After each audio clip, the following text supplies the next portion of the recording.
ya tidak bisa.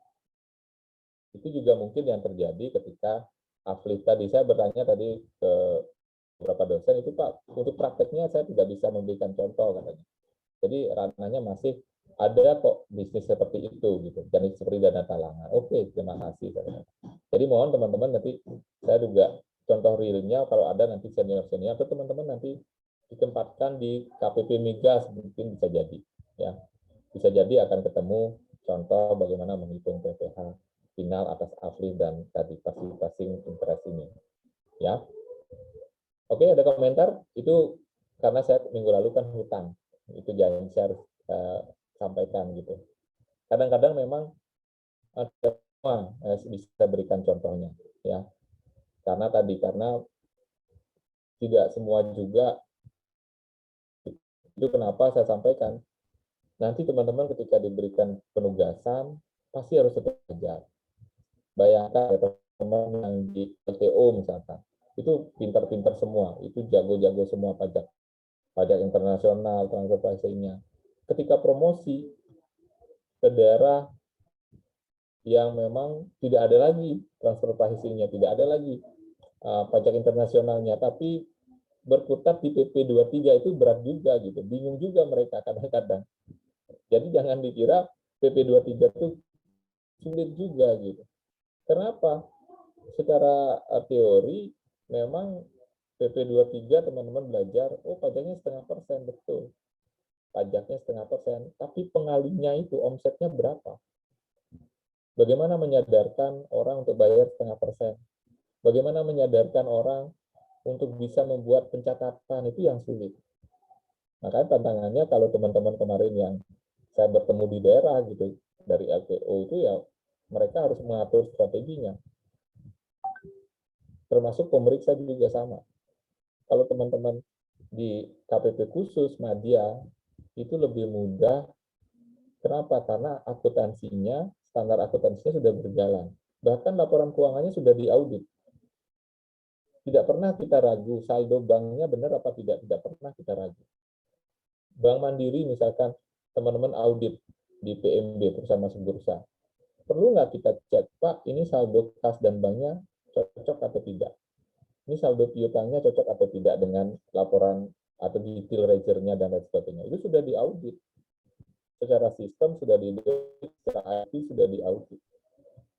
Itu akan berbeda kita mengaudit perusahaan yang di daerah, dagang kelontong misalkan, atau kontraktor kecil. Ketika kita bertanya, Pak, ini saldo banknya 1 juta, Pak? Iya.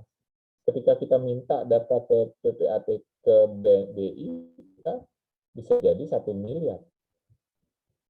Bisa jadi sejauh sekali. Dia punya rekening 2 bank.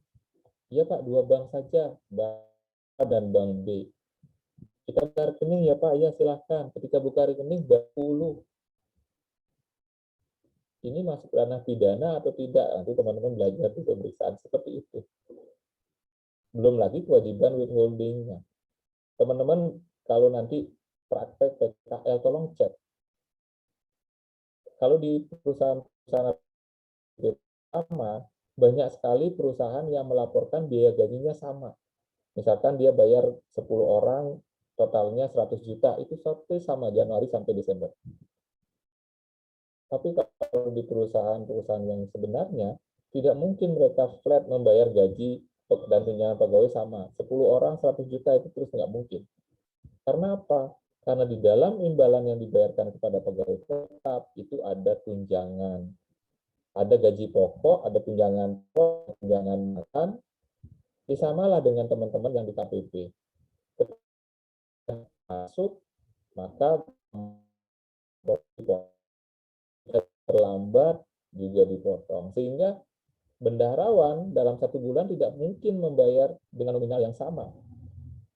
PPh-nya juga begitu, tidak mungkin sama, tapi ada fluktuasi kenaikan maupun penurunannya dengan tentunya dengan kurva normal, artinya tingkat curamnya tidak terlalu ya landai.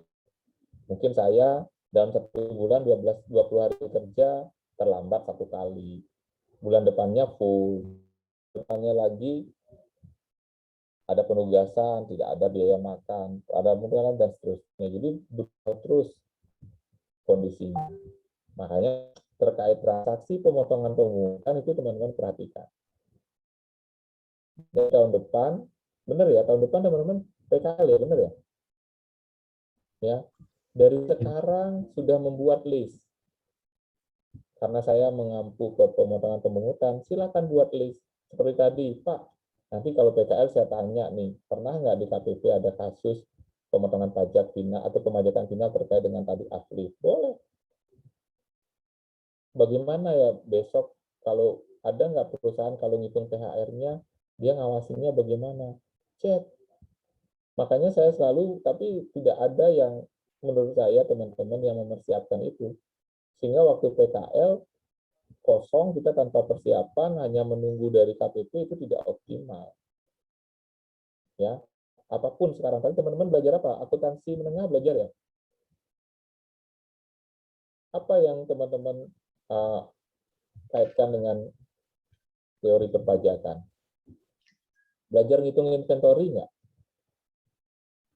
Belajar. Tanya besok ke senior-seniornya, Pak, kalau di akuntansi menengah saya dulu belajar ngitung inventory. Kalau di sini wajib pajak pernah dicek nggak cara ngitung inventorinya benar apa enggak? Kalau di pemeriksaan. Kalau AR bagaimana? Teman-teman belajar cara ngitung inventory untuk peternakan dan tanaman misalkan. Bagaimana mereka? Teman-teman kan jago menghitung. Atau biaya garansi, teman-teman ngitung biaya garansi nggak? Ya, coba AR pernah ngitung lagi nggak gitu kira-kira? Kalau ketika di daerah itu ada dealer motor garansi nggak?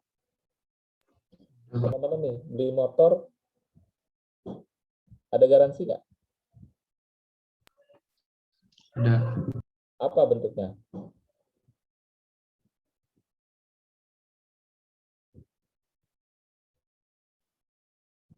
Apa bentuknya? Kan akuntansi.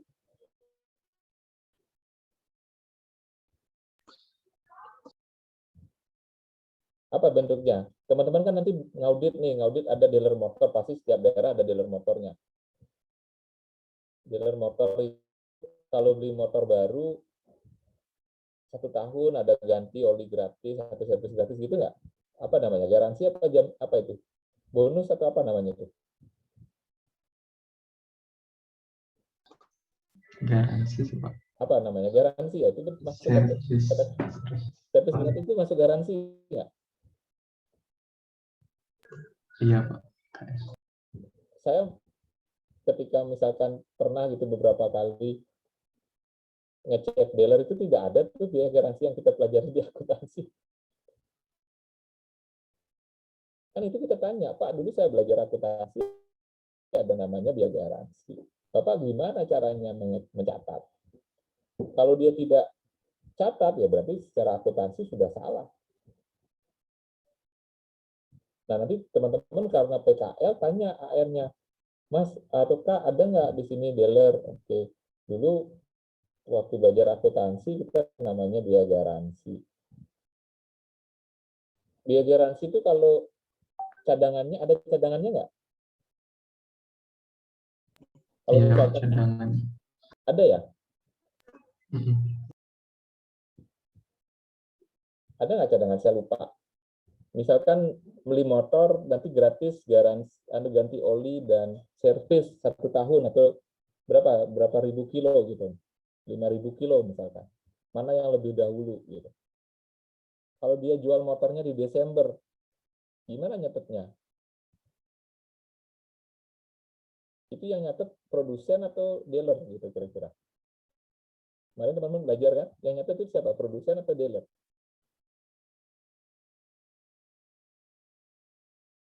Nanti dicatat gitu, nanti dicocokin ketika PKL. Ya, minimum teman-teman punya bahan lah gitu. Teknis-teknis akuntansinya, teknis-teknis pemotongan. Misalkan pemotongan pemungutan, apa yang saya jelaskan mulai 23, 4 ayat 2, pasal 15. Nanti di cross check, wah benar nggak nih Pak Komang kemarin jelasnya benar nggak sih, gitu dicek di lapangan seperti apa. Pasal 15 ada nggak Pak, ataukah perusahaan penerbangan atau perusahaan pelayaran, ada nggak yang masukin SPT masa pasal 15? Bagaimana tarifnya dan seterusnya. Nah, itu harus teman-teman cek.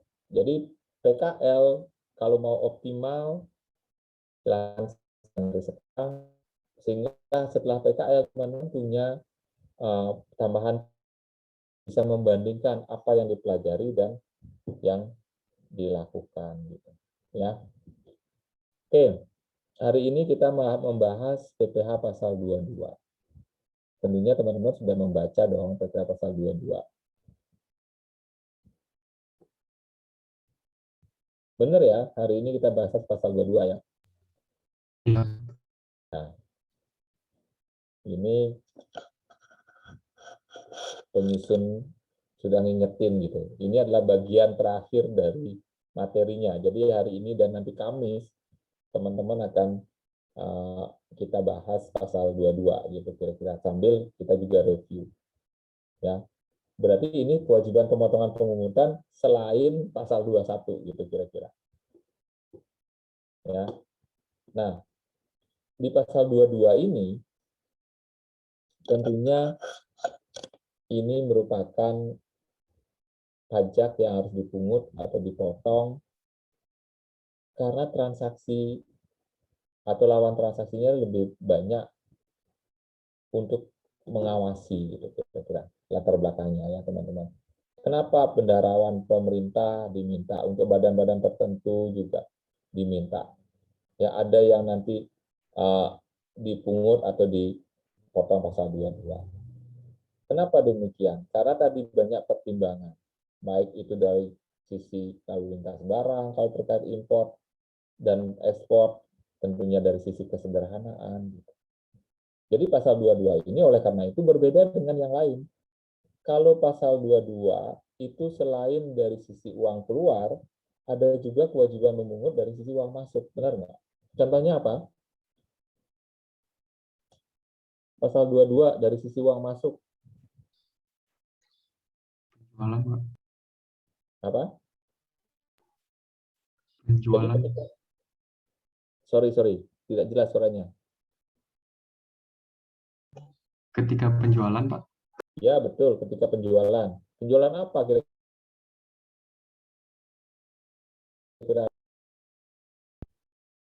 Betul sekali. Kalau kemarin kan, kalau biaya gaji, biaya sewa, biaya jasa, ya biaya apalagi, bunga, semuanya hampir semua uang keluar.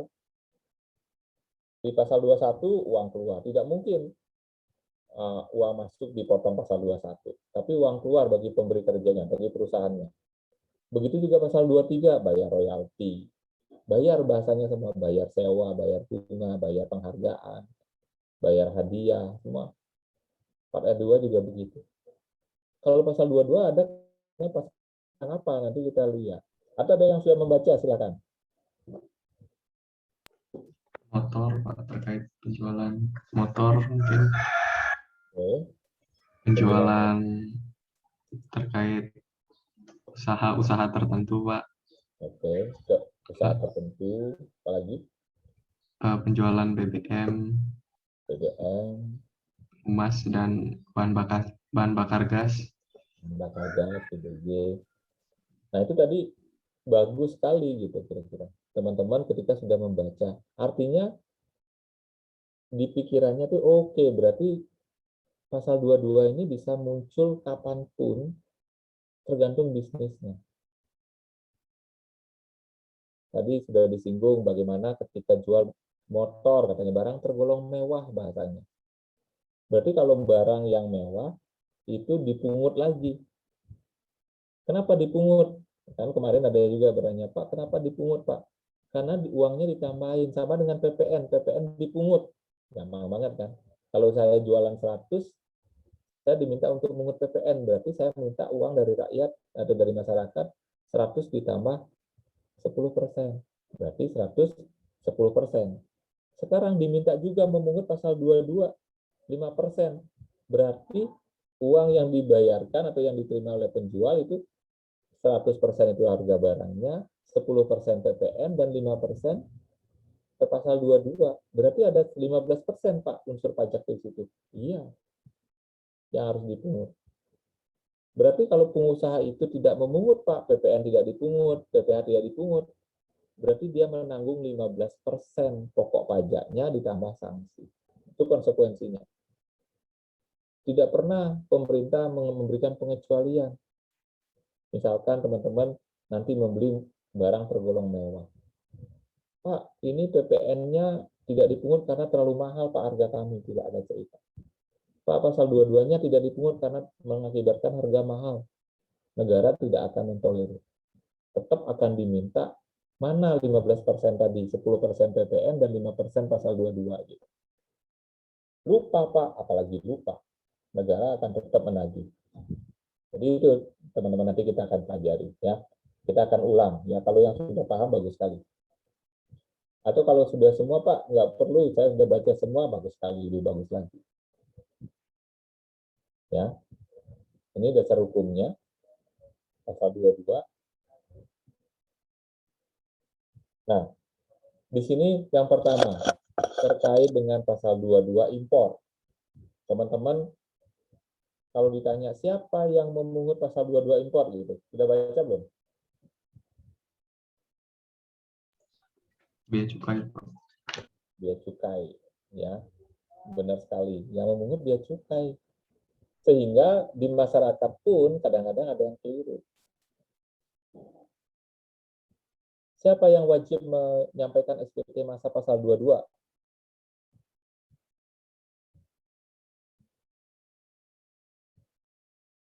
Siapa yang wajib SPT masa pasal 22? Ya, cukainya juga, Pak. Bea cukai juga. Jadi siapa yang memungut atau siapa yang wajib put dialah yang membuat SPT. Sehingga nanti untuk kelas saya ini, saya ingatkan lagi, tidak ada importir membuat SPT masa 22. Ini terjadi, saya bingung pas meriksa, loh kenapa ada pasal 22, Pak? Iya Pak, diminta, katanya kemarin saya kan import, jadi harus bikin SPT masa pasal 22, keliru. Sama dengan pasal 21, saya gampangnya gitu.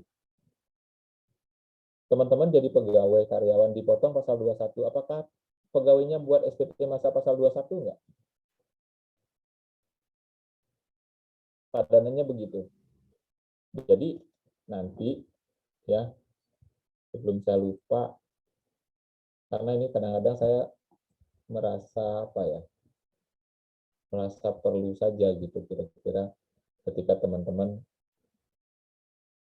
kurang pas nanti dalam menjelaskan, kadang-kadang tidak bagus lah gitu kira-kira. Ya, kenapa saya sampaikan tidak bagus? Karena informasinya nanti nah, mudah-mudahan semua sudah memahami sebenarnya.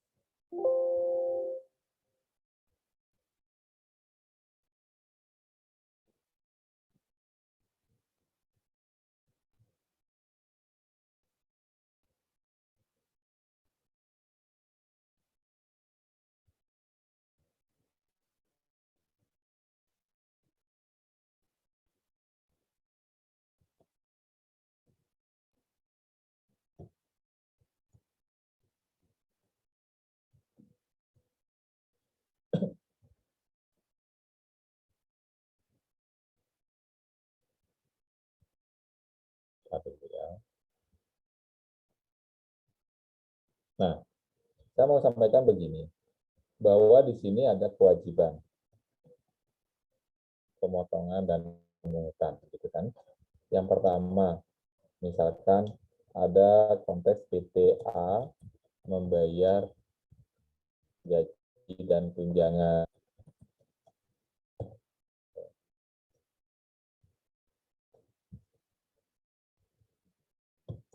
kepada Bapak Anto.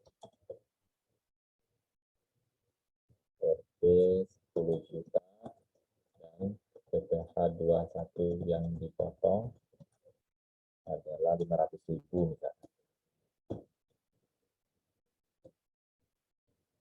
Nah, saya tidak ingin di kelas ini ada yang keliru. Maka untuk konteks ini, kewajiban pemotongan pemungutan ada pada pemberi kerja selaku pihak yang wajib memotong PPh 21. Maka SPT masa PPh pasal 21 dilaporkan oleh PPA. Paham ya semua? Kemudian Bapak Anto adalah orang pribadi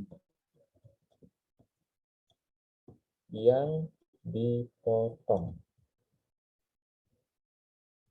PPh 21, yang mana merupakan uang muka PPh. Maka bukti potong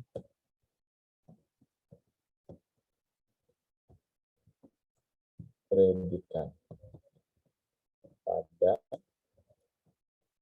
SPT tahunan PPHOP. Ya, tidak ada yang boleh terlewat. Gampangnya gitu. SPT masa PPh 21 yang dibuat oleh PPA, tetapi orang pribadi tadi memperhitungkan karena itu uang muka pajaknya di SPT tahunan PPA orang pribadi. Hal yang sama juga begitu. Kalau PTA, PTB melakukan impor barang, nilainya misalkan 100 juta, membayar pasal 22 impor berapa?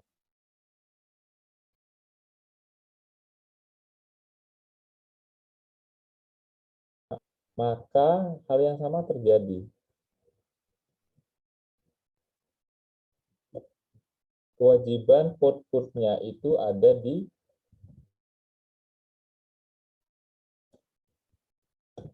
bahasanya di sini memungut.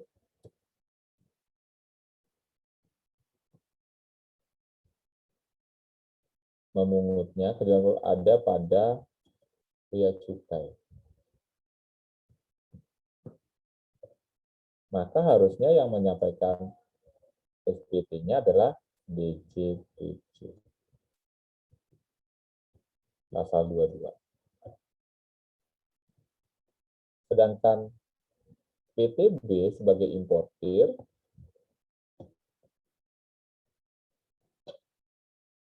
badan yang dipungut PPh pasal 22.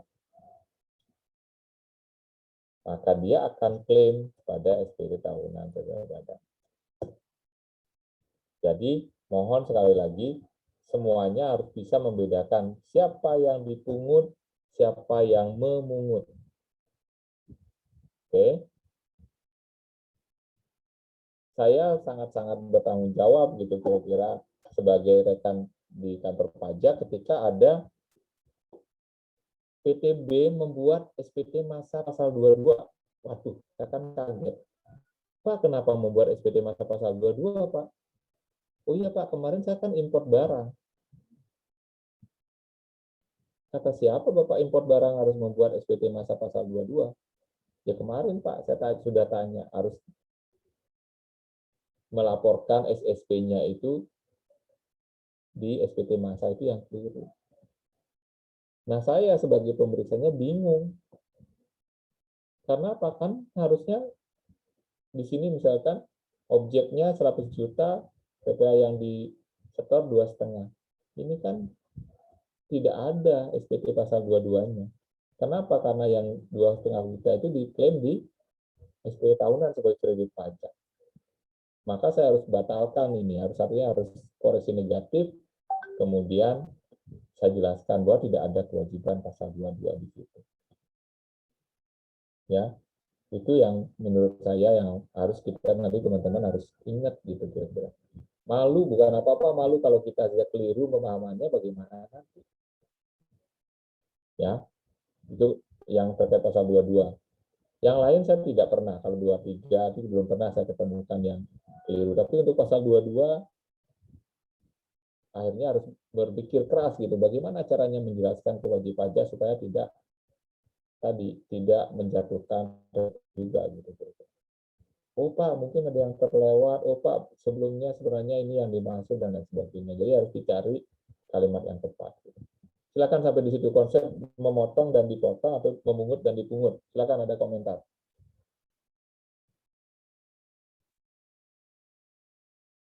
Jadi untuk impor itu yang memungut dia cukai. Harusnya importir tidak pernah akan mengisi SPT masa pasal 22 kecuali yang lainnya, pasal 22 yang lain. Jadi importir khususnya tadi pembelian impor tidak harusnya membuat masa 22.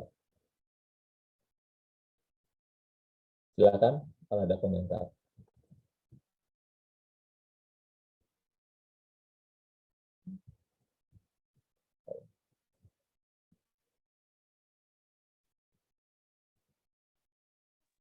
Oke, ya. Terkait bank devisa bagaimana ya Pak? Oh, iya juga sama. Kalau bank devisa kan dia juga harus melaporkan berapa yang dia pungut. Jadi kalau bank devisa tadi terkait dengan impor menggunakan PIB, dia sebagai pihak yang nanti menampung dananya kan. Tetapi tadi buktinya apa SSP tadi. Makanya pemungut pasal 22 impor tuh DJBC dan bank devisa. Pihak yang bertanggung jawab. Ya, begitu kira-kira. Jadi tidak ada konteksnya prosedurnya seperti apa. Kebetulan prosedurnya adalah importir yang menyetor, gitu loh kira-kira bedanya. Kalau dia importir menyetor, diserahkan ke bank devisa. Pak, kalau kurang bagaimana? Yang nagih dia cukai tetap. Tidak ada yang nagih bank devisa. Yang nagih dia cukai. Makanya di sini disebutkan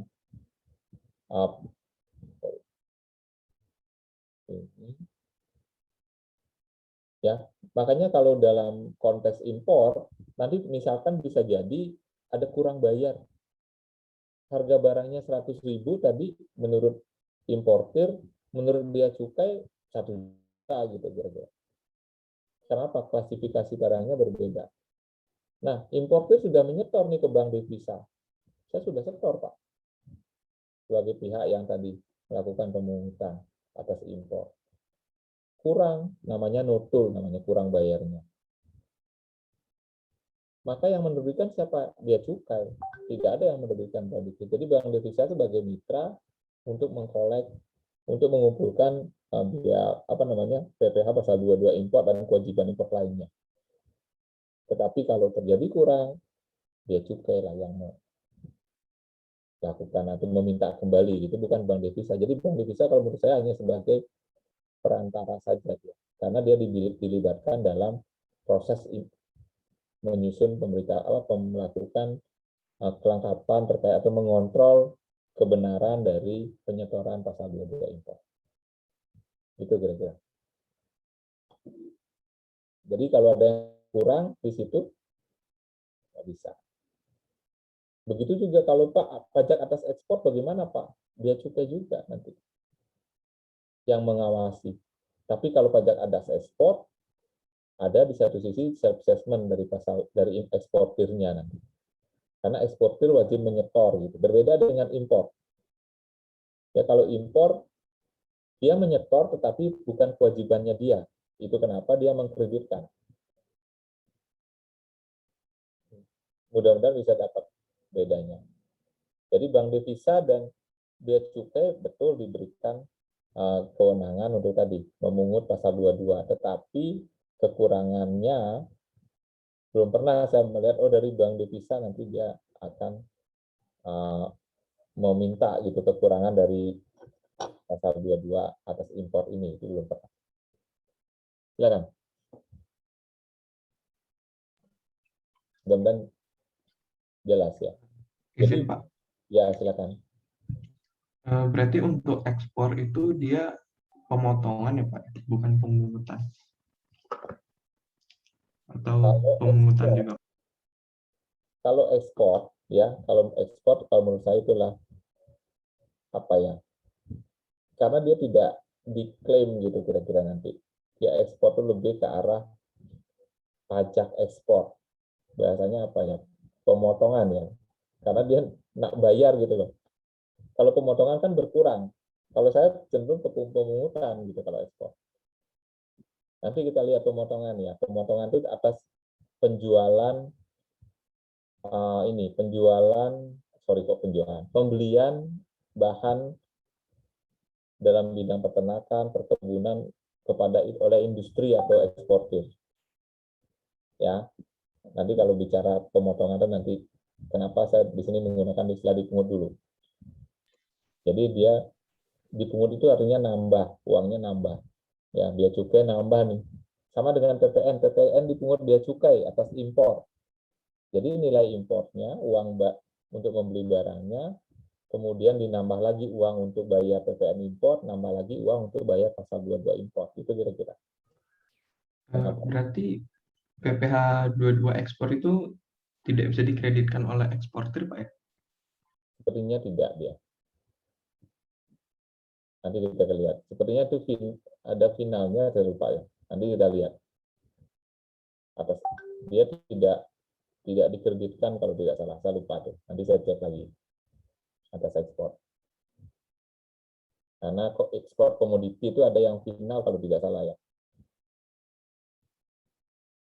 Tapi apakah itu atas potensi? Saya dipungut. Tapi nanti saya lihat, saya lupa tuh.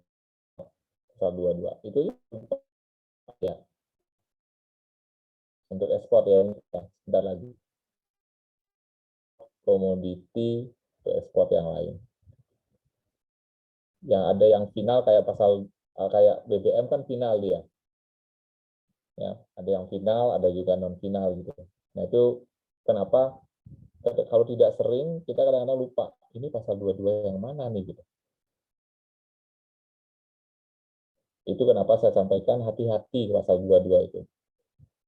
Bahkan kemarin dalam proses pemeriksaan juga beda pasal 22. Artinya ketika membuat pengujian, kalau pembelian impor jelas diuji dengan pembelian.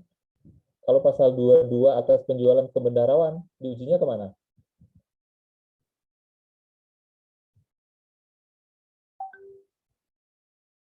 Penjualan kebendaraan diujinya kemana?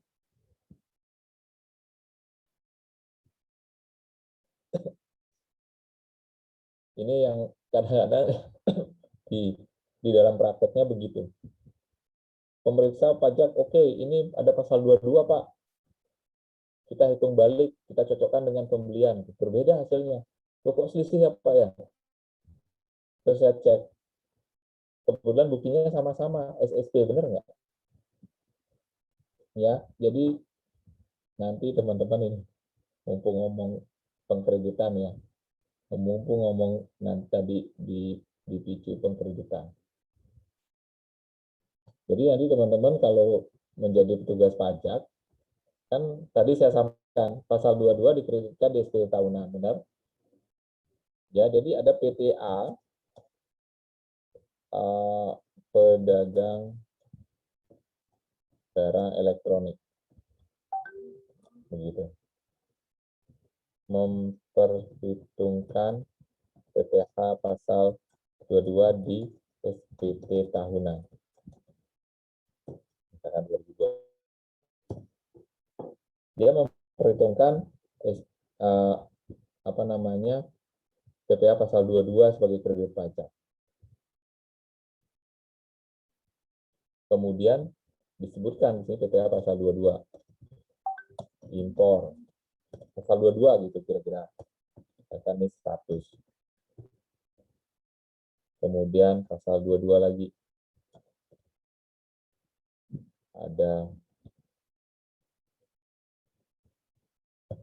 Nah, kemudian sebagai AR atau sebagai pemeriksa pajak melihat ini ini ternyata atas impor, ini atas penjualan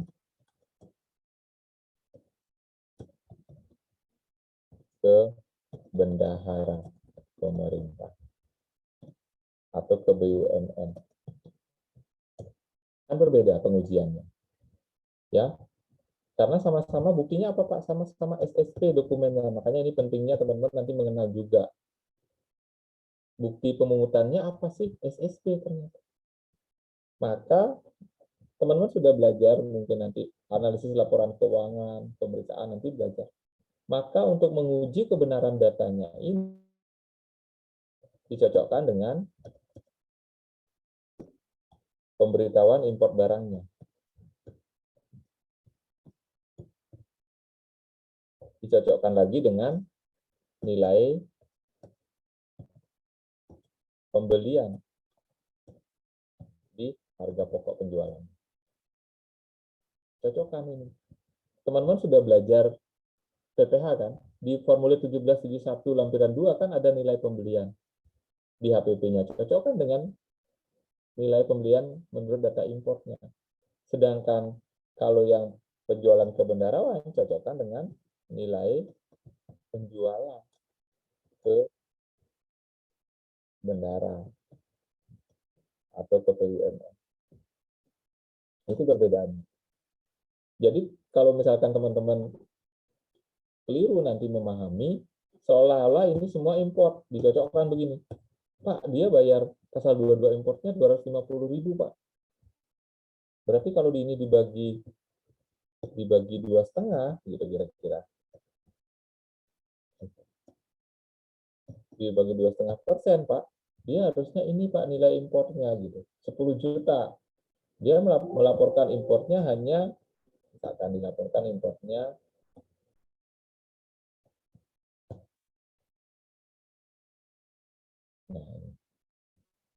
dia melaporkan importnya 4 juta Pak. Begitu kira-kira. Berarti ada 6 juta tidak dilaporkan Pak importnya. Tunggu dulu, saya sampaikan begitu. Coba lihat SSP-nya. Oh ini bukan semuanya impor.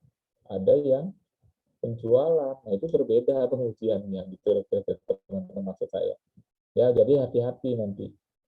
Kan malu gitu kira-kira wajib pajak. Pak, Bapak belum melaporkan impor 6 juta. Tahu dari mana Pak? Ini loh 2,5 dibagi 250 dibagi 2,5 itu DPP-nya 10 juta. Oh maaf Pak, ini bukan impor kan begitu nanti. Teman-teman harus bisa nanti menjelaskan. Itu kenapa penting mana yang menjadi kredit pajak, mana yang tidak. Untuk pasal 22 harus lebih teliti. Tarifnya juga berbeda, karena di lapangan sangat-sangat jauh. Nanti pasal 22 bendaharawan, BUMN dengan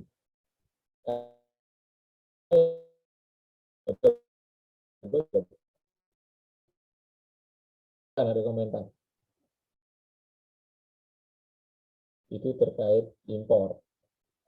Pak, bagaimana dengan tarif? Ada yang 10%, 7,5%, menurut saya tidak perlu dihafalkan. Tapi kalau teman-teman karena sebagai mahasiswa, cukup mengenal, oh ada impor dengan tarif 10%, ada impor dengan tarif 7,5%, ada impor dengan tarif 2,5%, terus ada yang 0,5%, ada seperti itu. Dari mana mengambil DPP-nya nilai impor ini? Harga barang, harga dan biaya masuk tambahan, maupun pungutan pembayaran lainnya. Jadi di biaya cukai itu ada banyak sekali pungutan ataupun biaya masuk nanti. Ada biaya masuk tambahan juga. Sehingga berarti Pak, kalau kita mengecek nilai impor, itu harusnya ada 3 unsur ini Pak. Ya, ini juga harus sesuai gitu nanti. Ya, sudah pasti bisa menghitung ya pasal 22 ini ya. Nanti teman-teman kita coba. Nah, ini dia. Di sini nanti teman-teman silakan dituliskan. Ada harga barang, ya, kemudian ada asuransi, ada biaya angkut. Nah, kalau seperti ini, dia bayar biaya angkut, pembayaran biaya angkut ke kapal, pasti kapal pelayaran internasional pasti yang digunakan. Ada pasal 15-nya nggak? Kalau perusahaan bayar biaya angkut dari pada saat impor. Kebetulan di Tanjung Priok berarti dia pakai kapal nih. Ada jasa pelayarannya nggak?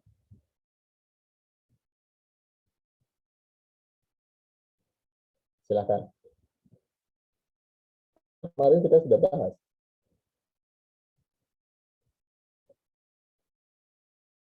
Adakah jasa pelayarannya?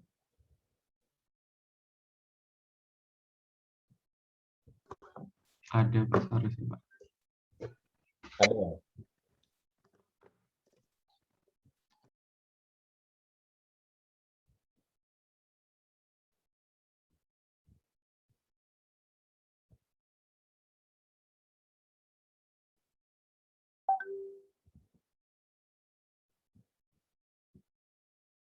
Yang lain?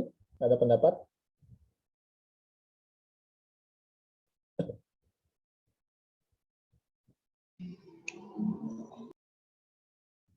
Yang lain? Ada, Pak. Ada. Berapa? Kalau dari contoh ini,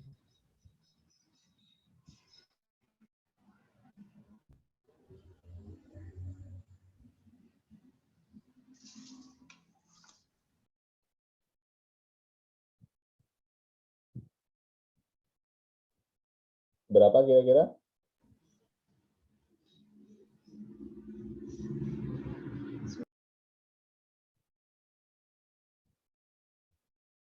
Teman-teman belum mulai ya ngecek-ngecek materi.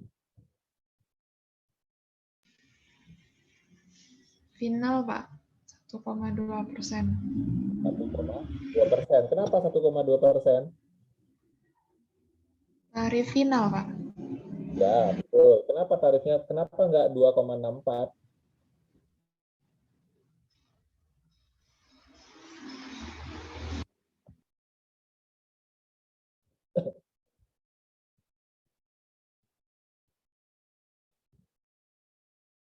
Atau bahkan kenapa tidak perlu dipotong saja gitu? Karena pelayaran dalam negeri, Pak. Oke, dari mana tahu informasinya pelayaran dalam negeri?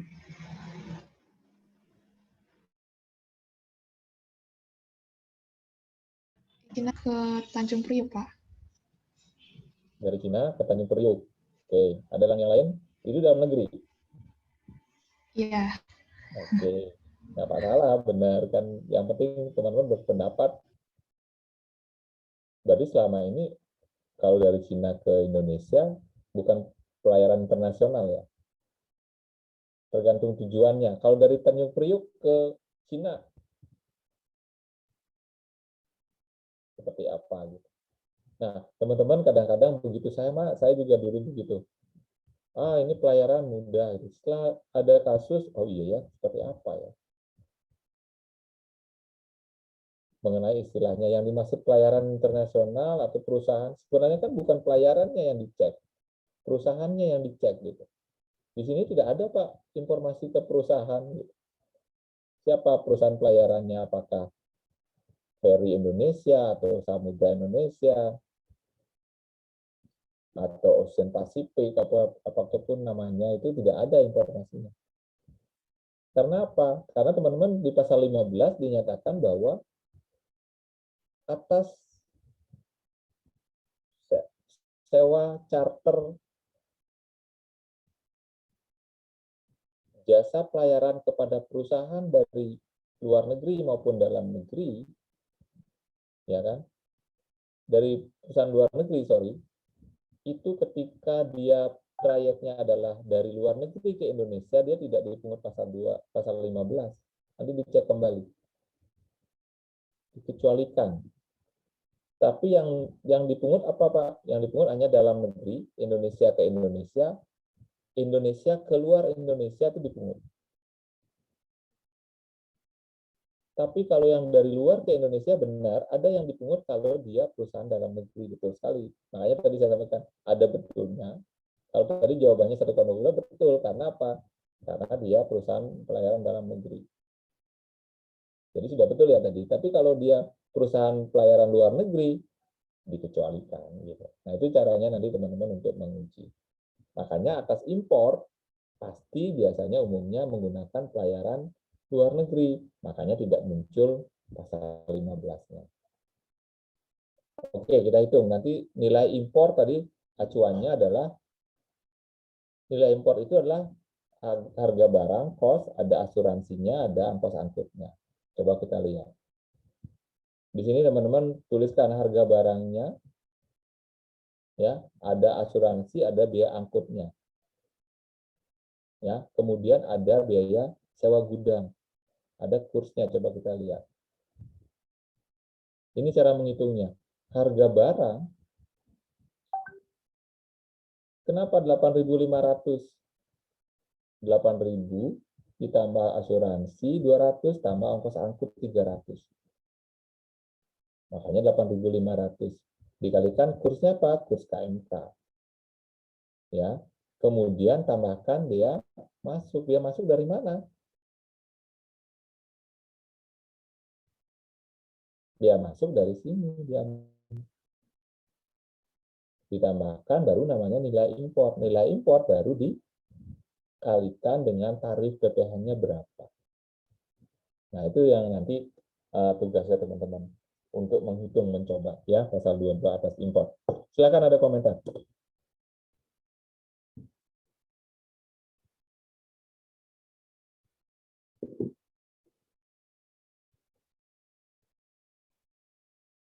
Seringkali implementasinya agak kurang pas gitu.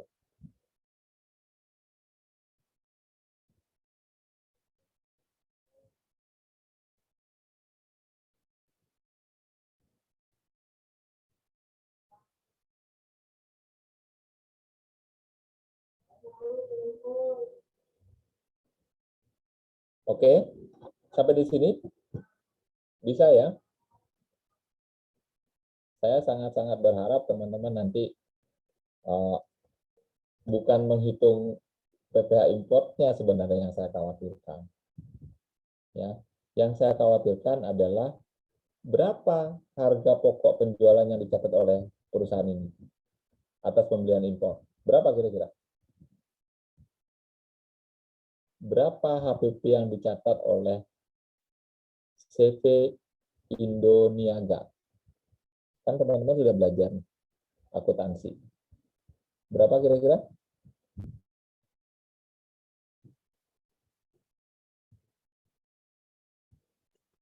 Sebesar biaya yang dikeluarkan tadi, Pak. Ya, jumlahin berapa? Baik dalam jumlahin berapa jadinya?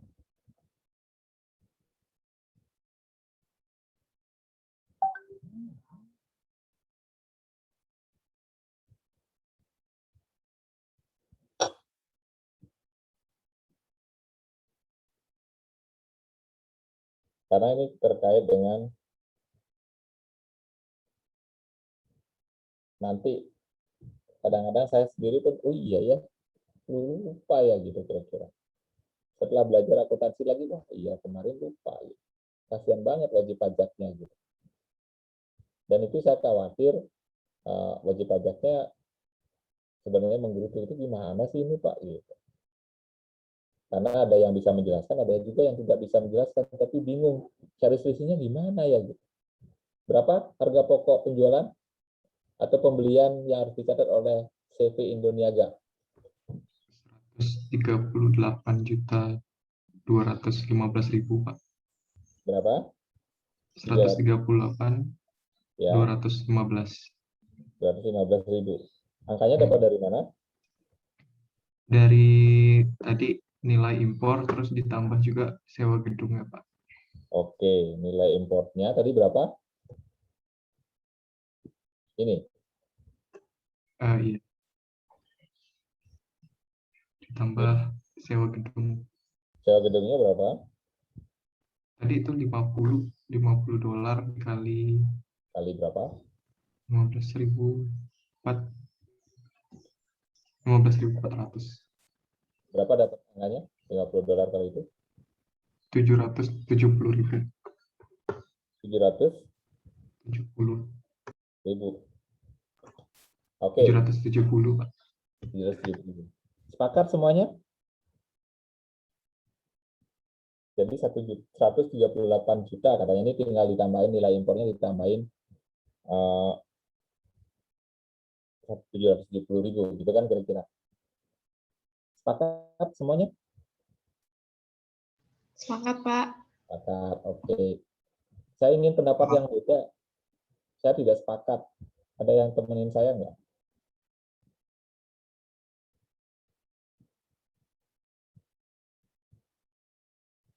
Saya kasih clue. Teman-teman sudah belajar akuntansi. Oh, kurs BI-nya, Pak, ya? Iya. Jadi teman-teman nanti harus mencatat dengan kurs. Tidak ada yang mencatat dengan kurs pajak.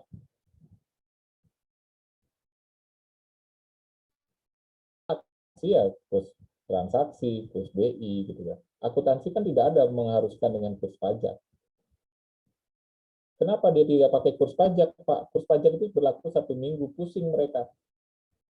Orang akunting pusing, ya. Apalagi di perusahaan-perusahaan besar nggak ada dia menggunakan kurs pajak. Tadi sudah betul dia menambahkan biaya gudang, ya. Itu nanti teman-teman, walaupun selisih sedikit, kadang-kadang wajib pajak, oh ya sudah dia ngikut aja, padahal itu keliru gitu kira-kira. Nggak cocok nanti angkanya. Dan kadang-kadang jangan sampai lah teman-teman memaksakan gitu. Ingat, di perusahaan itu yang berlaku adalah akuntansi murni, standar akuntansi. Makanya teman-teman diminta untuk belajar mulai dari yang pengantar sampai ke advance. Karena itu yang berlaku. Tadi ada biaya jaminan, ada biaya garansi tadi, mencatat nilai impor. Berarti Pak, kalau besok mencocokkan ini juga penting menurut saya. Kalau nanti teman-teman, kalau misalkan nanti di dalam catatan perusahaan, kadang-kadang kan keliru menerjemahkan. Nanti supervisor atau kepala kantor menyatakan, tolong cek benar nggak dia nilai pembelian importnya. Kalau dia tulis pembeliannya 137.445.000, benar nggak teman-teman? Atau bahkan ada yang menulis 130.900.000, benar nggak?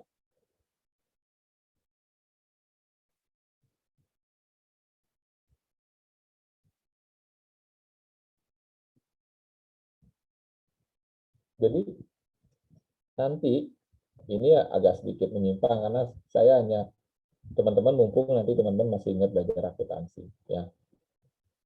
Jadi ada yang menulis begini, kalau kasus yang tadi pembelian HPP. Nah ini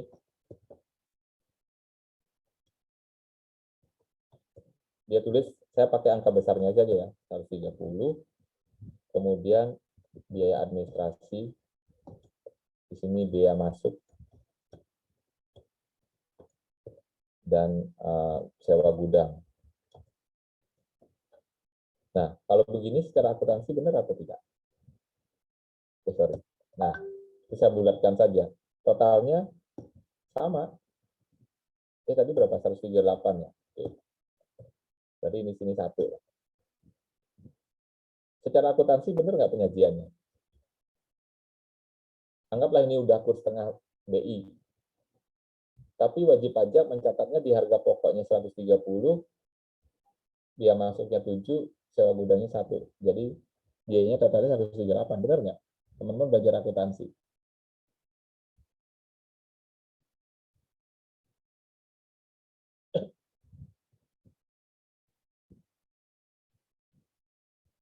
Nah, ini untuk mengkaitkan, karena pasal 22 saya kadang-kadang lupa. Ini omset. Barangnya dijual oleh wajib pajak harganya 145. Laba bersih.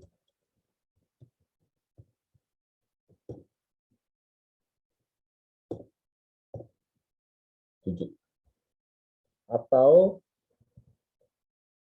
nih, ini yang laba tutup.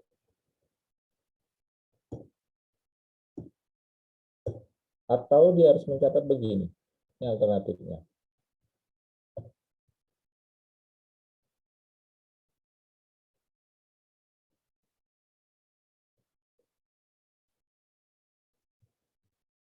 Mana yang teman-teman pilih?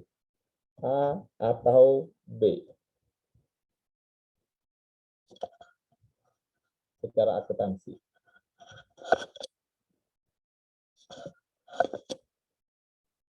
Silakan. Hanya memilih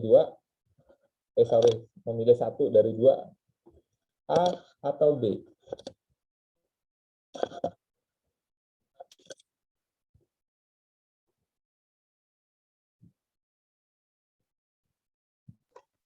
Saya B, Pak. Kenapa? Dikapitalisasi di pembeliannya, Pak. Maksudnya dikapitalisasi.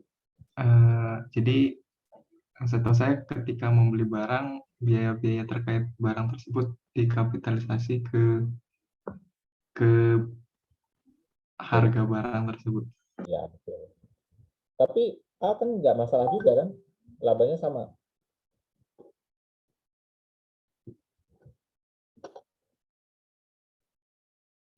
Kan sama saja, Pak. Saya pilih A dan B sama. Labanya sama-sama 7. Terus ngapain wajib pajak dipermasalahkan? Gitu. Ini diskusi ya, 5 menit selain pasal 22. Tapi karena terkait, saya kadang-kadang hanya mau teman-teman nanti hati-hati ketika menguji supaya benar posisinya. Jangan sampai wajib pajaknya tadi apa yang kita permasalahkan itu seolah-olah tidak ada masalah gitu. Kadang-kadang sering masalah. Mana yang lebih menguntungkan dari sisi wajib pajak, A atau B?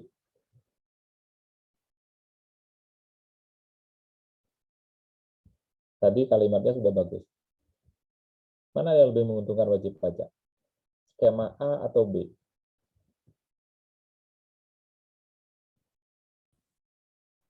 Yang B mungkin, Pak. Kenapa? Karena dari sisi akuntansi maupun wajib pajaknya Putus. itu akan sedikit mencatat jurnal-jurnal seperti itu, Pak. Jadi lebih mudah mungkin mengaplikasikan yang B dan lebih simpel gitu, Pak. Langsung apa yang biaya-biaya termasuk pembelian itu ya udah masuk ke pembelian aja. Simpel ya kan? Oke. Ada benarnya juga. Tapi dalam praktek kenapa banyak yang memilih A? Mayoritas perusahaan memilihnya A. Tapi kalau kita tegur, dia bilang, oh kan sama saja Pak. Alasannya A dan B kan nggak pengaruh Pak. Labanya sama. Tadi simpel DWI sampaikan, memilih B Pak lebih simpel. Ternyata perusahaan memilih A lebih simpel karena lebih menguntungkan. Ada yang bisa cerita? Masih 2 menit. Kenapa dia lebih senang memilih A? Teman-teman sudah belajar manajemen keuangan? Sudah. Sudah ya?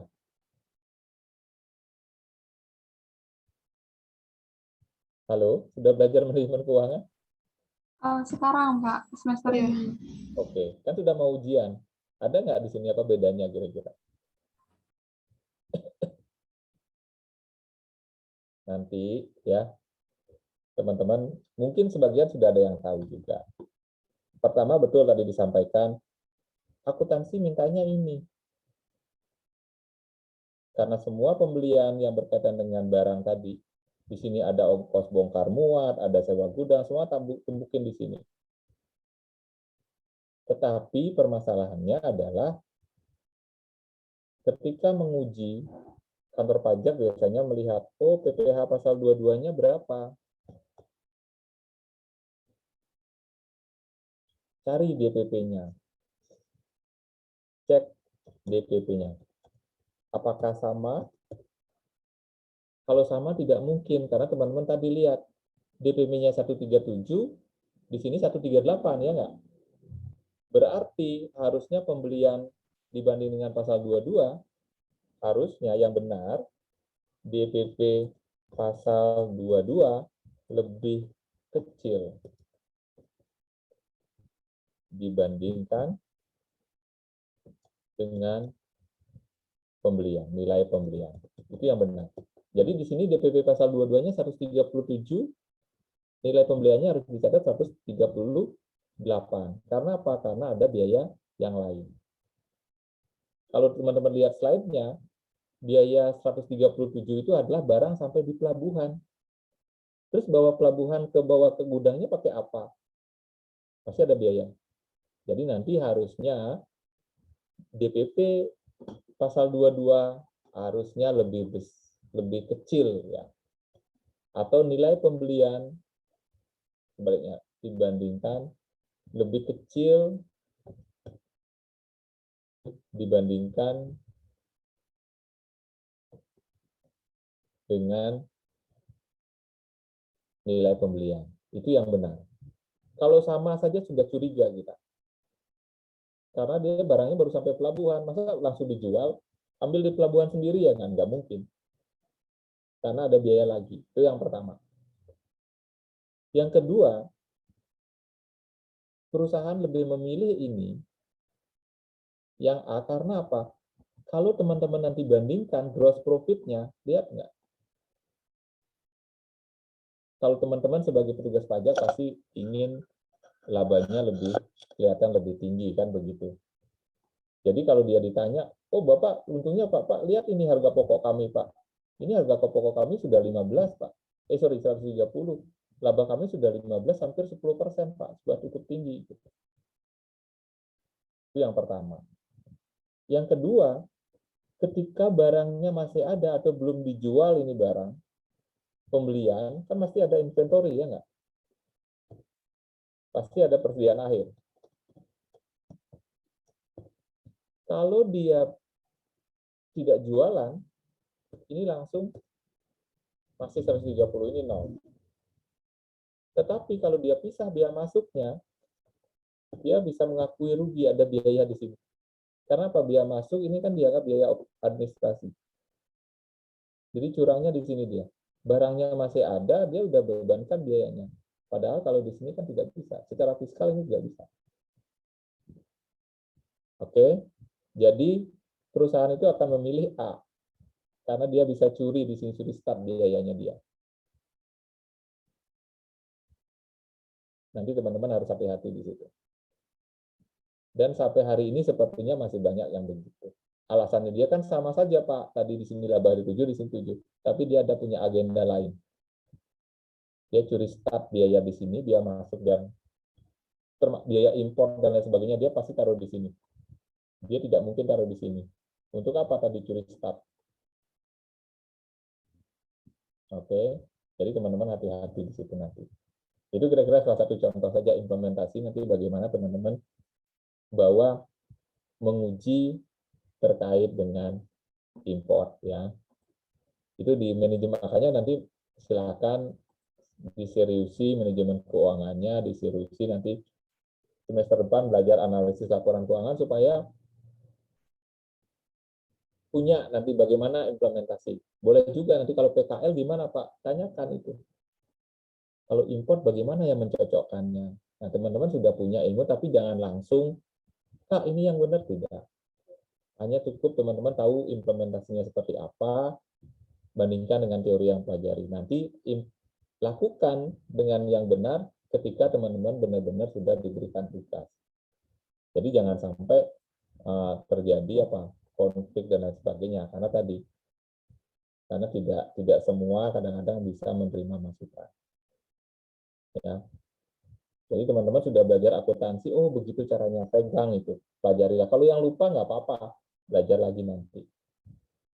Ya, cara mencatat import oh seperti ini, beda. Makanya kalau saya nanti teman-teman ada misalkan persis sama Pak nilai import dengan pasal 22 importnya, curiga sudah. Karena tidak mungkin dalam kondisi yang sebenarnya tidak mungkin sama. Itu namanya mencocokkan, menyamakan angka, sehingga secara logika tersirat sama tapi ternyata adalah rekayasa. Gitu kira-kira nanti yang teman-teman harus lihat. Ya. Ini terkait dengan ekspor barang. Nah ini tadi, ya. Ada juga pasal 22 atas beberapa produk barang. Nah di sini apakah atas ekspor barang ini merupakan kredit pajak pasal 22 tidak bagi eksportir, yang mana nilai ekspornya itu dihitung dari nilai berupa uang termasuk juga biaya. Apakah di PEB-nya sama nggak dokumennya? Terus dilihat.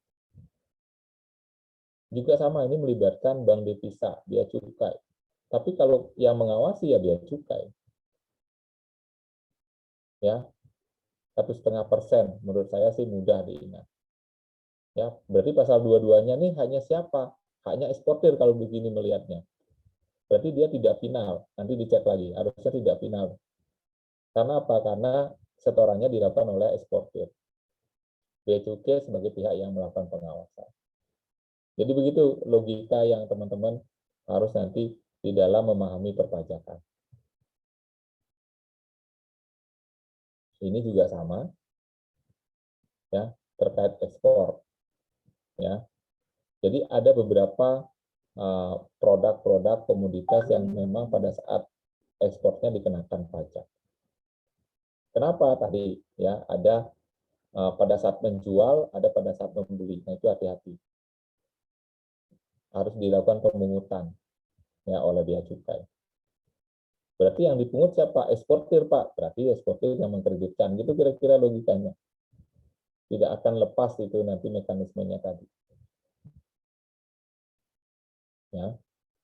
Berarti Pak, kalau kita ekspor terkait komoditas ini, bisa nggak Pak kita menguji ekspornya dari jumlah pasal 22 yang dia dipungut oleh bea cukai? Bisa sekali. Sama dengan penjualan ke pemungut, ke bendaharawan, ke BUMN. Makanya tadi di awal saya sampaikan, menguji penjualan bisa dengan kredit pajak. Tapi kalau digabungkan, dampaknya berbeda. Gitu. Kalau impor diujinya pembelian, kalau ekspor diujinya penjualan. Jadi beda ya nanti teman-teman. Itu juga sama. Kalau mencatat penjualan ekspor pakai kurs apa? Yang digunakan harus sama kurs tengah BI juga. Jadi tidak ada sebenarnya di dalam akuntansi yang mencatat dengan kurs Menteri Keuangan. Kalaupun ada, menurut saya terlalu dipaksakan. Berarti ada yang tidak pas di situ. Karena akan sulit sekali mereka untuk mengontrol tadi. Karena ada laba dan rugi nanti harus diakui. Nah, laba rugi itu yang sulit gitu kalau mengacu kepada kurs KMK karena tidak lazim. Ini dia kebendaharawan. Ya. Bendera pengeluaran ini ada di internal lah. Yang penting dananya berasal dari APBN atau APBD, kasarnya gitu. 1,5% dari nilai pembelian. Ini dicontohkan. Ya, dia membeli kertas, ada pasal 22. Kemudian ada juga ya di sini BUMN yang ditunjuk untuk memungut pasal 22 juga sama. Tarifnya sama kalau teman-teman lihat polanya. Kalau yang dipungut terkait dengan penjualan itu kurang lebih tarifnya sama 1,5%. Tapi ekspor juga sama. Jadi di situ caranya nih teman-teman untuk mencoba secara general. Oh iya ini 1,5% ekspor. Penjualan ke bendaharawan juga sama. Ke BUMN juga sama. 1,5% tarifnya. Sehingga nanti apa? Teman-teman nanti harus bisa menguji oh kalau dia dipungut pasal 22-nya seperti ini, dia menjual dipungut pasal 22-nya 600.000, berarti sebenarnya perusahaan punya omset 40 juta. Berarti dia harus memungut juga PPN 10% dari 40 juta, begitu kira-kira kaitannya nanti. Nah, setelah nanti semester, teman-teman belajar akuntansi pajak semester berapa? Semester 5 ya? Iya, Pak. Oke. Jadi nanti sama. Nanti di akuntansi pajak dipelajari bagaimana menjurnal pajak yang dipungut ini. Gitu ininya. Jadi kalau ada di sini Bank Mandiri membeli komputer, teman-teman bisa catat. Bagaimana kalau ada pajak yang dipungut? Ada PPN yang dipungut, bisa catat enggak gitu. Itu akuntansi pajak. Nanti semester depan dipelajari, enggak lagi. Ya, sekarang fokus dulu di sini cara menghitungnya. Ya. Kemudian nah ini tadi industri-industri di bidang tertentu, di bidang usaha tertentu. Izin Pak, Ya, mungkin saya mau tanya yang tadi Pak tentang instansi sama BUMN itu Pak. ya, Itu kan atas pembelian Pak ya. ya. Berarti itu maksudnya misalkan beli itu kena PPh pasal 22. Instansi pemerintahnya itu bayarnya nambah atau kita memotong Pak ya? Oke.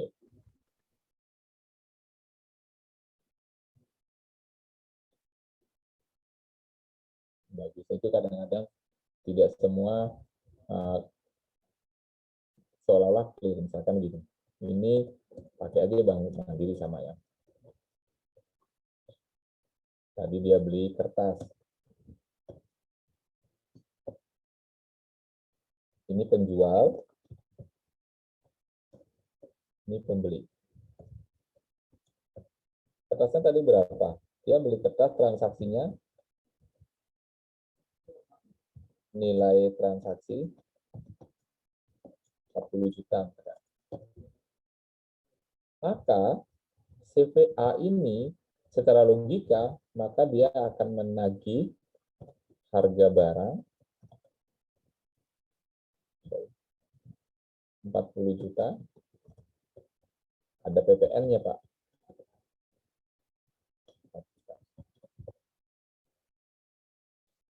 Yang ditagih di sini, si pembeli akan bayar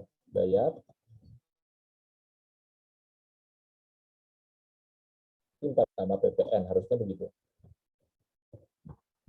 Tetapi ketika mau membayar, Bank Mandiri disampaikan, Bank Mandiri jangan lupa ya, sebenarnya ini yang bahasanya potong ya paling pas.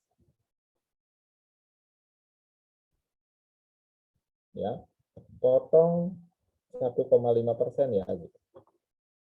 Kali 40 juta. Berarti ada 40 juta, 1,5%-nya akan dipotong oleh Bank Mandiri. Jadi uangnya CPABC ini akan dikurangkan. Berarti yang dia terima adalah PPN-nya dipungut nggak? PPN juga dipungut nggak? Teman-teman belajar PPN nggak? PPN-nya dipungut nggak? Dipungut Pak. Berarti yang dikasih ke kemana-mananya ke CPABC adalah uang tunai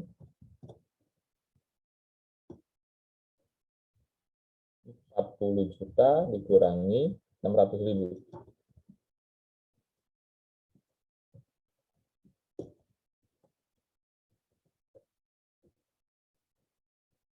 Ya, dan bukti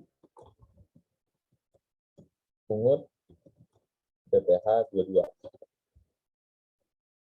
600.000. Seperti itu. Kemudian PPN juga sama. PPN akan diberikan bentuk SSP 4 juta. Jadi di sini teman-teman ada administrasi yang diterima. Sehingga kalau teman-teman nanti mengaudit PT CVABC, dia jualan 40 juta, uang yang masuk ke rekeningnya harusnya lebih kecil dari 40 juta. Gitu. Kenapa? Karena dia dipungut oleh Bank Mandiri. Itu yang harus teman-teman dibuat ilustrasinya kalau berbicara mengenai transaksi perpajakan. Jadi di satu sisi melihat kewajibannya apa, di sisi lain juga lawan transaksi kewajibannya apa. Jadi withholding itu seperti itu. Sehingga uang yang masuk ke rekeningnya si CVABC harusnya adalah 39.400. Kalau dia lebih dari ini atau sama dengan 40 juta itu ada yang salah. Nah, bagaimana menjurnal ini, itulah nanti dipelajari di akuntansi perpajakan. Itu Kang yang dimaksud, silakan.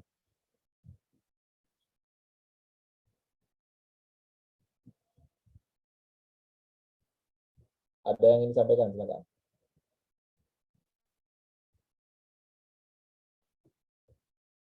Jadi teman-teman, harapan saya teman-teman udah mulai pelan-pelan mencicil gitu, kira-kira logikanya di mana sih gitu kira-kira ketika mempelajari. Jadi pihak-pihak yang diminta untuk melakukan pemungutan begitu dia.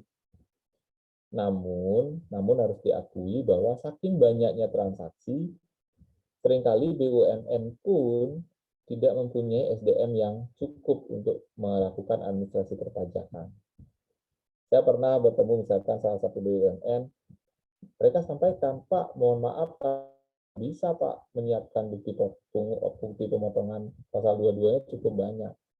Jadi kalau ada perusahaan atau rekanan atau lawan transaksi kami yang meminta, kami siapkan, tapi kalau mereka tidak minta, kami langsung lewat. Gitu. Nah, itu juga tidak bagus sebenarnya. Tapi itulah kendalanya di lapangan. Silakan, padahal semuanya harus lakukan pemungutan.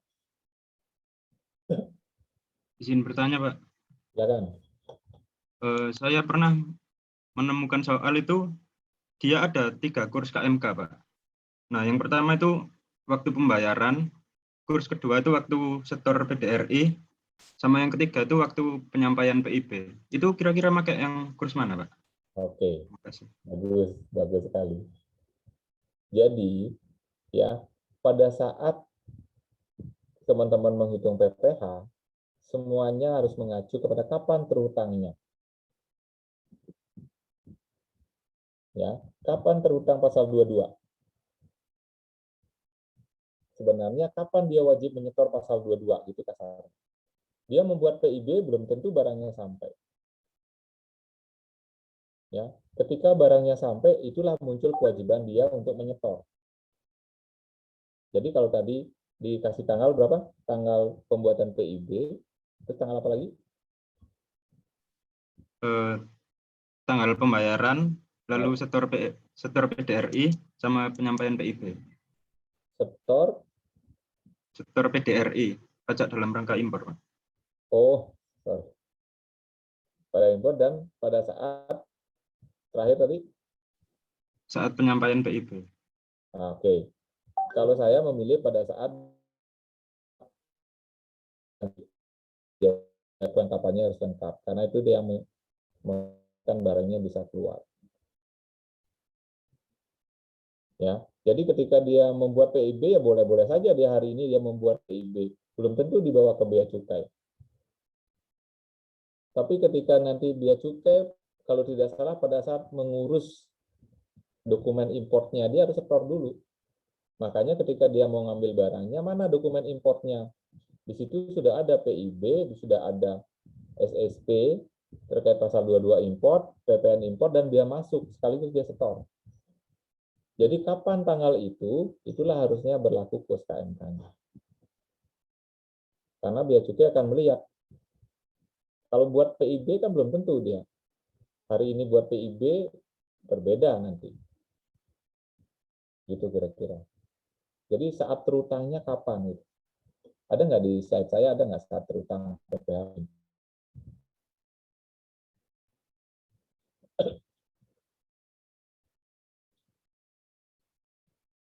kegiatan di bidang impor. Nah, ini yang kadang-kadang tidak lengkap. Nanti teman-teman coba dicari pada saat impor, terutangnya kapan. Di MK 34 ada nggak disebutkan? Saat pembayaran biaya masuk, Pak. Iya, berarti kan ketika ngurus dokumen importnya dia bayar biaya masuk, kan berbarengan itu. Biaya masuk, PPN, dan pasal 22. Kapan dia bayar, itulah kurs yang berlaku. Jadi tadi ketika dokumen impor, Pak, saya mau bayar nih, Pak, barang saya sudah sampai pelabuhan gitu misalkan. Dia langsung bayar. Makanya kalau Pak misalkan nanti ada yang kurang, itu yang dicek bea cukai. Bea cukai akan mengecek ketika teman-teman dokumen importnya sudah disampaikan, bea cukai langsung mengecek. Ya, dicocokkan dengan data barang yang ada di kapal kan gitu. Ini benar nggak? Oke, kalau memang dia curiga barangnya sumber asal negaranya curiga, dia masuk jalur merah, dicek kembali, dibongkar kontainernya. Tapi kalau dia ini barangnya benar, dia memang bisnisnya dia misalkan garment, memang dia importnya bahan baku terkait itu, udah bisa jalur hijau langsung disetujui. Nah, ketika dia menunggu bongkar, menunggu pengecekan bea cukai, itu kan yang membayar biaya sewa biaya sewa tempat. Kontainernya itu kan harus biaya. Bahkan kalau cerita teman yang pernah impor itu bisa jadi biaya sewa tempat di pelabuhan itu lebih mahal daripada biaya masuk dan pajak yang dia harus bayar. Itu yang mengakibatkan menambah juga nanti nilai barangnya. Makanya tadi saya sampaikan, kalau dia hanya mencatat pembelian persis sama dengan DPP importnya, itu harus dicurigai. Ya, selisihnya nggak banyak sih, karena ada selisih kurs KMK dengan kurs BI kan tidak terlalu jauh biasanya, walaupun dalam 1 minggu itu ditetapkan. Saya lupa itu. Penetapan, teman-teman pernah perhatikan nggak penetapan kurs KMK itu hari apa ya? Apakah Senin sampai Minggu atau hari lain? Ada yang suka ngecek nggak? Rebo, kalau nggak salah Selasa, Rebo atau berapa, saya lupa. Ada nggak, perhatiin nggak? Kurs KMK itu ditentukan hari apa? Coba nanti cek. Bukan Senin Minggu kalau nggak salah sih. Karena kan bingung, Menteri Keuangannya nggak kerja gitu, kita hari Minggu nggak buka, nggak mungkin dia tanda tangan KMK gitu, kira-kira logika dasarnya. Berarti harusnya hari kerjanya kapan? Supaya adil gitu. Apakah terbit Rebo, nanti berlaku sampai Selasa minggu depannya, nanti Rebo lagi terbit. Yang jelas bukan Senin sampai Minggu. Kalau tidak salah ya, siapa tahu berubah. Ada yang bisa buka nggak? Lihat aja tanggalnya. Cocokin harinya. Sekarang nih, Agustus misalkan, kursnya berapa? Oke ya, gitu kira-kira ya. Rabu, Pak. Rabu sampai Selasa. Rabu sampai Selasa. Oh, berarti teman-teman itu pengetahuan umum. Oh iya, berarti Menteri Keuangan tiap Rabu udah bikin kurs. Ada lagi? Itu kira-kira Veto ya.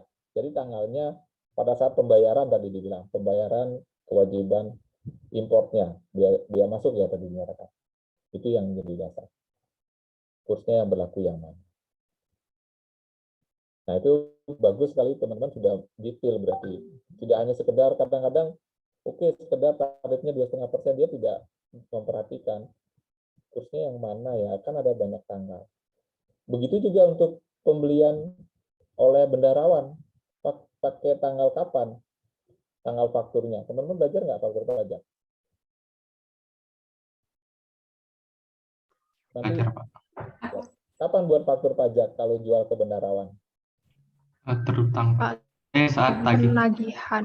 Saat penagihan. Nah, itu kira-kira bagus.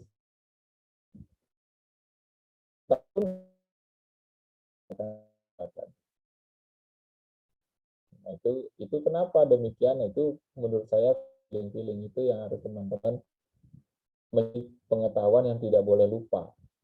Ya, dimanapun nanti teman-teman minimum lupa itu artinya sama sekali tidak tahu. Tapi kalau sampai, oh kayaknya tanggalnya beda deh kalau penerbitan faktur untuk bendaharawan. Udah cukup menurut saya. Yang harus teman-teman ingat. Nanti ketika ketemu bendaharawan, tunggu dulu nih, kayaknya tanggalnya beda deh, baru cari lagi aturannya. Seperti tadi saya sampaikan, saya nggak hafal juga. Kapan orang membuat kursnya? Makanya tadi saya tanyakan, saat rutangnya kapan? Itu caranya. Ya, karena nanti teman-teman tidak mungkin hafal semua aturan pajak, tapi ada rambu-rambu yang prinsipnya itu sama. Nah, itulah yang ingin saya teman-teman itu mau memahami itu. Jadi kapanpun nanti ada, kayaknya nggak logis nih. Seperti tadi kurs, kursnya nggak mungkin Senin sampai Minggu gitu. Bu Menteri kan nggak libur gitu. Kalau dia harus tangan pasti di tengah-tengah hari. Oh iya, berarti tiap Rabu dia gitu. Kenapa faktur pajak dibuat pada saat penagihan? Pernah bertanya nggak teman-teman? Logikanya kenapa? Kenapa kalau penjualan ke bendaharawan dibuat pada saat tanggal penagihan?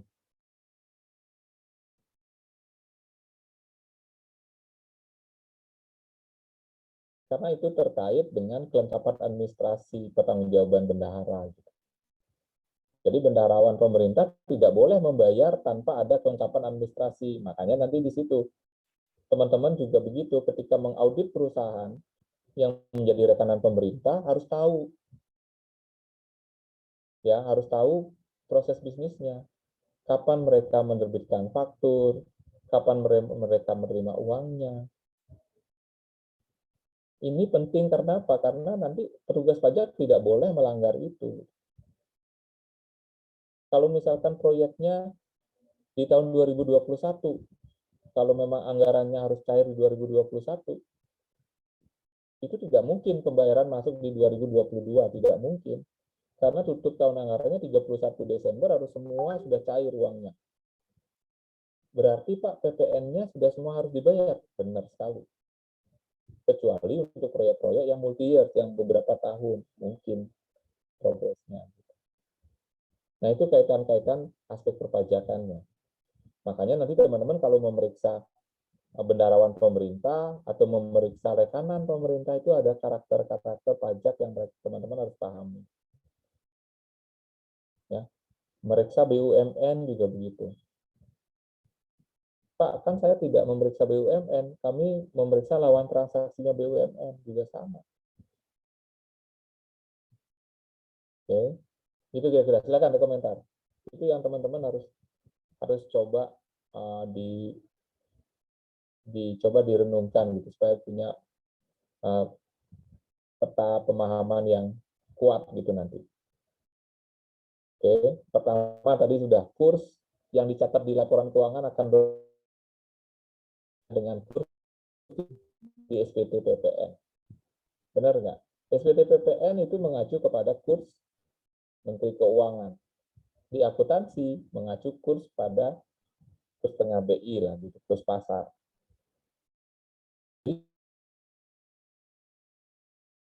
Omset kalau dia menggunakan ekspor ataupun impor pasti berbeda. Seperti tadi lah, pembelian impor. CIF-nya teman-teman ketemu 137 tambah biaya tambah apa namanya tadi sewa gudang 138. Berapa dinilai pembeliannya di akuntansi? Bisa jadi bukan 138, bisa 137,9, bisa 138,1 dan seterusnya. Karena apa? Karena kursnya, basis pencatatan kursnya berbeda. Ya, bisa dipahami nggak itu? Itu yang saya selalu sampaikan untuk impor, saya pasti akan ceritakan itu. Apalagi kurs sekarang sangat fluktuatif ya. Ya, impor. Nah, sekarang bagaimana kalau dikasih insentif impor, teman-teman? Bagaimana mereka mencatat? Kalau insentif impor, teman-teman kan belajar kan, Undang-Undang Cipta Kerja sudah membaca, ada insentif impor. Bagaimana mereka menyajikan? Atau nanti teman-teman, bagaimana mereka di akuntansi? Tadi saya contohkan, Ini. Di mana dicatat pasal 22 impor dan PPN importnya? Kalau balik lagi ke contoh yang ini. Bisa nggak saya tambahkan di sini nilai pembeliannya, tambahkan PPN import, bisa nggak? Pak, ini nilai pembeliannya saya tambahkan PPN import ya. Bisa tidak? Bisa, Pak. Tergantung. Bisa tergantung, maksudnya gimana? Kalau Tergantung. tidak bisa dikreditkan, mungkin Pak. Ya itu. Pembelian import apa yang tidak bisa dikreditkan?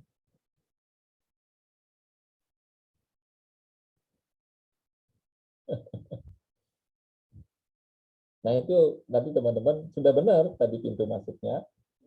Tinggal pertanyaan berikutnya tadi. Pembelian apa yang tidak dapat dikreditkan?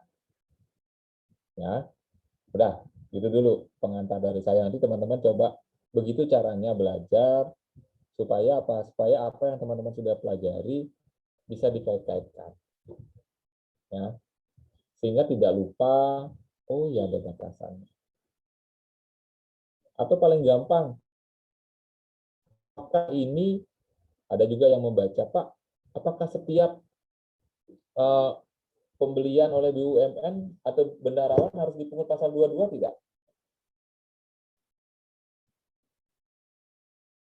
Apakah semuanya harus dipungut?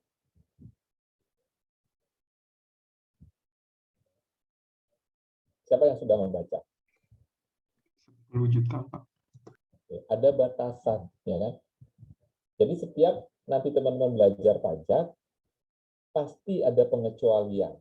Itu juga menjadi hal yang wajib teman-teman pahami. Baik pasal 23. Pasal 23 ada pengecualian tidak?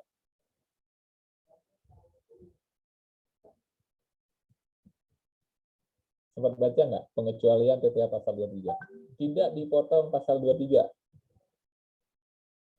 Tidak dipotong pasal 21. 21 ada nggak? Masih ingat nggak 21?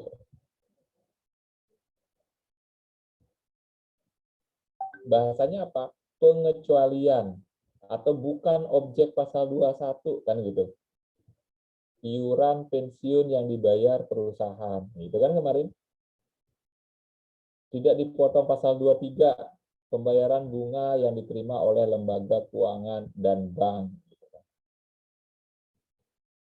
Dividen yang dibayarkan kepada subjek pajak badan. Itu kan yang harus teman-teman pengecualiannya harus juga diingat.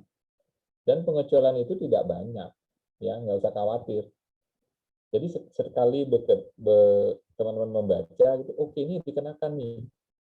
Di satu sisi ada nggak yang tidak dikenakan? Tadi untuk BUMN dia tidak dikenakan atas jumlah transaksinya berapa, nanti ada pengecualian. Ada pengecualian terkait kalau bendaharawan nilainya 2 juta, kalau BUMN nilainya 10 juta. Nah itu yang harus teman-teman nanti juga mohon dibaca juga, itu tidak hanya fokus kepada oke ini ada piutang, tapi ada limitnya. Oke.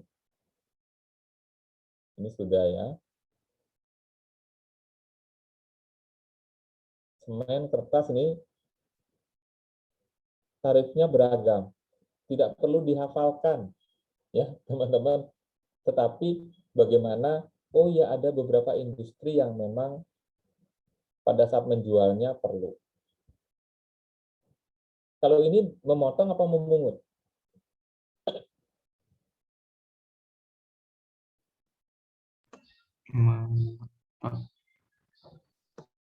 Oke. Jadi begini contohnya. Jadi teman-teman nanti untuk withholding lebih baik dibuat tadi, dibuat transaksi saja ya. Di sini produsen, misalkan pabrik mobil lah di sini.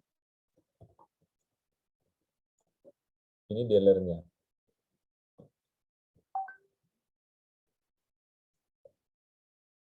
Ketika dia menjual, ini penjual, pembeli. Oke. penjual, pembeli, misalkan dia transaksi berapa? 1 miliar misalkan begitu. Menjual kendaraannya.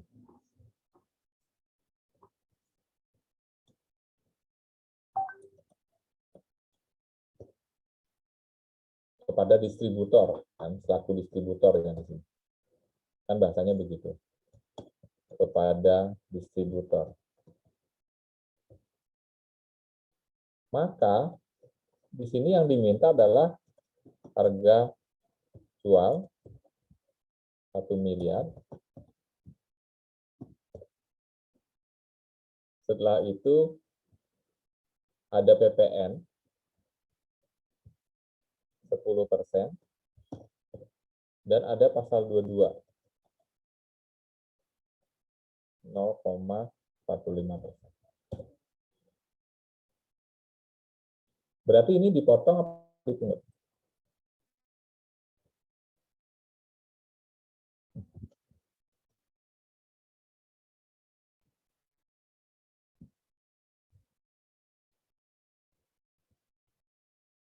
%0,45 Dipungut, Pak.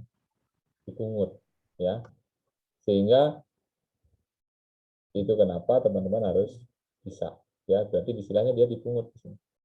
Nanti kalau misalkan mau ngecek omsetnya pabrik mobil, lihat saja berapa sebenarnya pasal 22 yang dipungut. Berarti kalau 1 miliar, berarti dia akan dipungut 0,45% kali 1 miliar.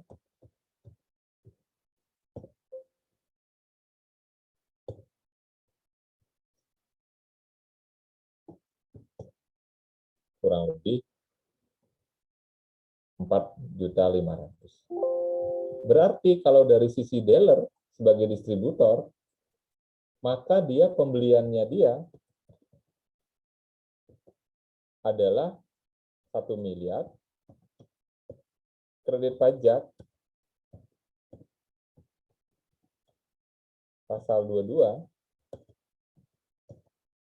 sebesar 4,5 juta.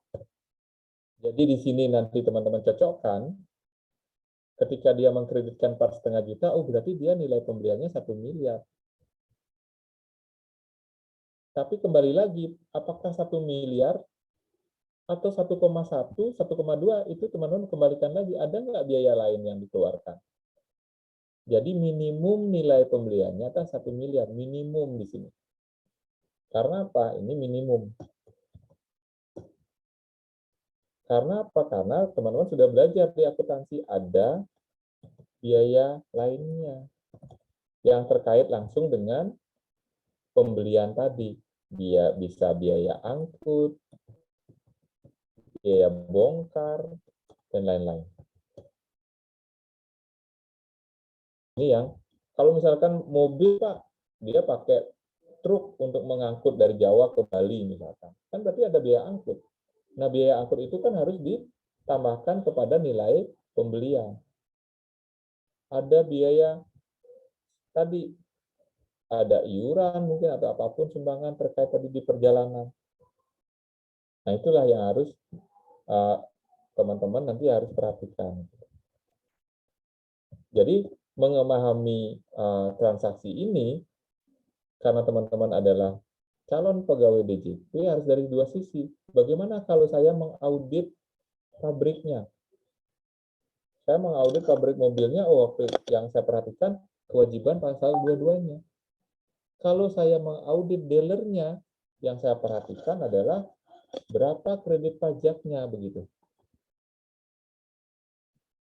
Jadi nanti teman-teman harus bisa mengecek tadi, oh ini ada kredit pajak, ini ada kesamaan. Siapa yang membuat SPT masa pasal 22? Penjualnya, Pak. Berarti pabrik mobil ada kewajiban melaporkan SPT masa PPh pasal 22. Benar sekali. Nah, itu yang nanti caranya untuk memahami. Jadi selalu gunakan dua pihak gitu kira-kira. Ada pihak yang memotong tadi atau memungut, ada pihak yang di. Ini pasti kalimat aktif, bisa memungut. Kalau ini kalimatnya pasif, di.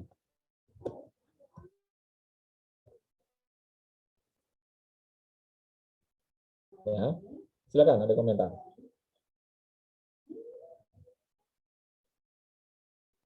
Saya tidak jelaskan ini di pemotongan yang lain karena memang pemotongan yang lain lebih mudah. Tapi kalau di PPh 22 dia kadang-kadang agak jelimet gitu. Kapan dia dipungut, kapan dipotong, atau kapan pada saat menjual, kapan saat membeli, beda-beda. Jadi posisinya pihak yang dipungut ini pasif. Kalau dia tidak dipungut, bagaimana Pak? Tidak apa-apa. Yang ditagih adalah si pihak yang memungut. Ini yang diberikan kewenangan oleh undang-undang. Tolong ya kalau besok jual mobil, tolong dipungut pasal 22. Sama dengan tadi, barang tergolong mewah. Nanti yang kita bahas juga kurang lebih sama. Silakan, ada komentar. Maaf Pak, Ya. harga jualnya termasuk atau belum? Ya, oke.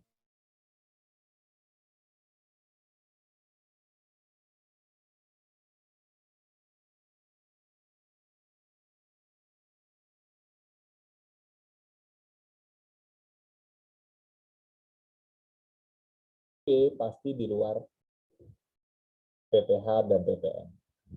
Jadi kalau di sini harga jualnya Pak tidak termasuk PPN. Lalu untuk pembeliannya tetap 1 miliar juga ya Pak? Oke, pembelian tadi saya sampaikan minimum. Oke, kalau ada biaya lagi ditambahkan. Misalkan dia mengakui pembelian ditambah 300 juta misalkan. Silakan. Tapi yang tidak logis adalah